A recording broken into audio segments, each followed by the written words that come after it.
see this through. It's not too late, free from hate. Think of the future that we could create. Face your fears today. There's a better way.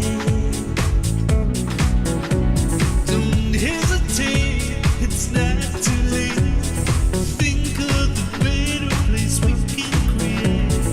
Face the facts today. There's a better way. Let your heart speak and say, There's a better way.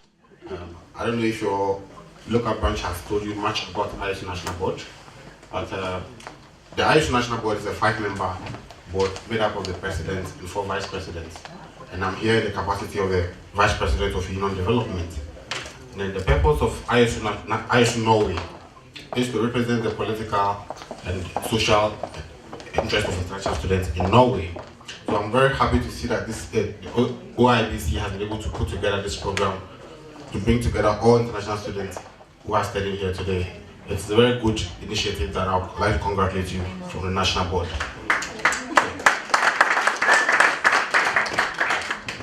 Indeed, coming here and seeing all these people from different nations, I realized we are actually in a global village. Because, surprisingly, I met my brother. Where is he?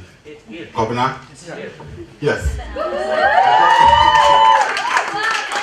Surprisingly, the world is actually a global village, and we are in reality, we are just brothers and sisters from the same parents.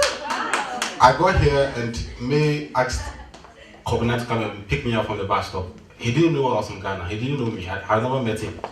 And surprisingly, we are from the same country, we are from the same town, and we speak the same language. And then I didn't meet him no other place than Oibc in Norway, from far away from Ghana. So it strikes me that why should we be so different as a people when we are related by common identities? I would like to start this presentation with a quote from Thomas Paine. He says, "This world is my country, and mankind are my brothers and sisters. To do good to all mankind is my religion." So we do not have to define ourselves by our color or by where we come from. The whole world is like a country to all of us. And we are just brothers and sisters, but just that we live in different parts of the world. Just like I live in Kristiansand and you live in Oslo. It's the same way some of us come from Africa, some from Asia, and then some of us are from Europe. So in reality, we are just brothers and sisters. We should be united in solidarity and on common purpose.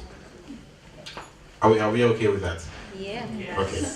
ISU Norway National Board, one of our major priorities is on the issue of inclusion. How to integrate international students who come to Norway to study. We realize that a lot of students or a lot of international students who come here to study have a lot of problem integrating in the system. The reason is that most of the students have lived in their home countries for a very long time. They've not been exposed to other cultures apart from theirs.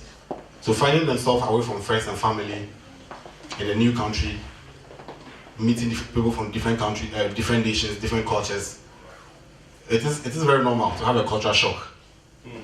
For example, when I got here, I'm from Ghana. I was very stereotyped that okay, I come from a country whereby it is never common to see women or men smoke in public. You understand? But I came here, the first day I go out, I just saw young kids, women and men just smoking publicly. I was like, wow, is this what's happening here? But I realized after a week or two, I realized, okay, so that's the norm here. So even though I do not have to agree with them on it, I would have to tolerate it. So one lesson we can learn as international students when we find ourselves in new cultures is to develop the culture of tolerance. It's the culture of tolerance. You might not like what the culture of somebody, but you should tolerate his or her culture. If we are able to cultivate the virtue of tolerance, it means there will be no war. Most of the wars that are being fought in the world today, you realize that beneath all these are cultural differences and intolerance. But this shouldn't be the case. So as international students who are studying in Norway, ISU National Board, we are very, very much interested in promoting inclusion, whereby we'll be able to fight for and stand for the interest of international students in Norway.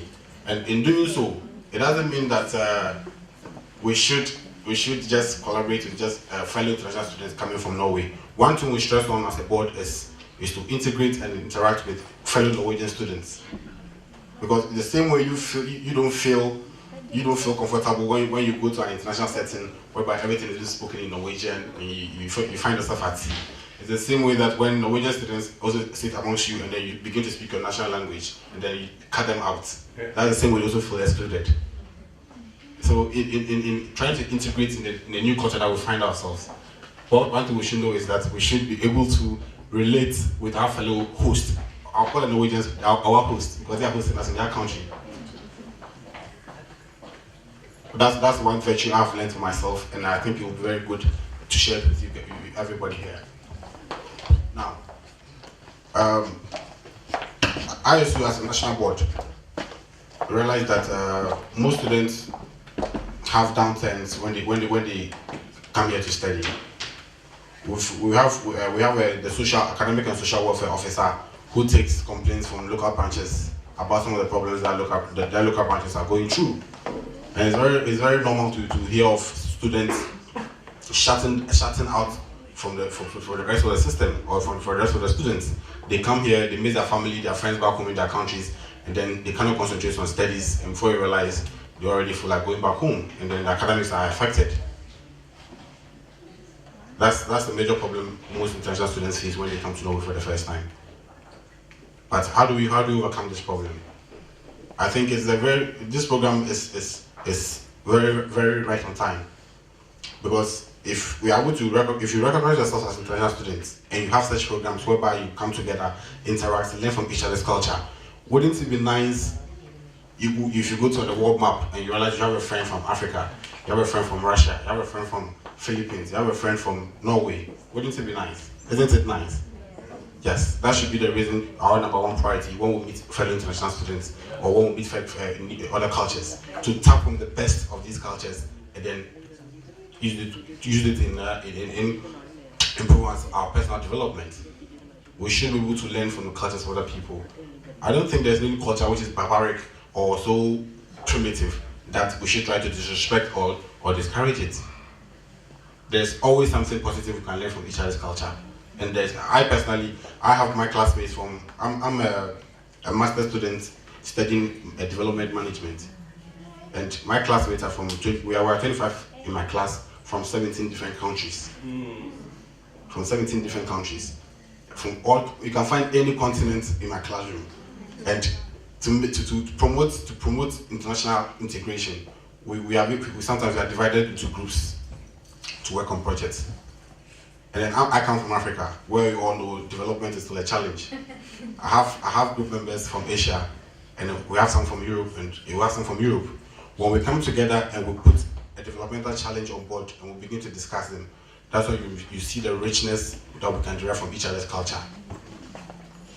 That's what, if you have learned anything from different cultures, it is this positive thing that we can tap from and learn from each other's culture to better ourselves. And today, if I'm to discuss a developmental challenge, I'm able to talk about problems in Asia and problems in Europe because I have classmates who are from Asia and Europe who have taught me what the problems in their country are.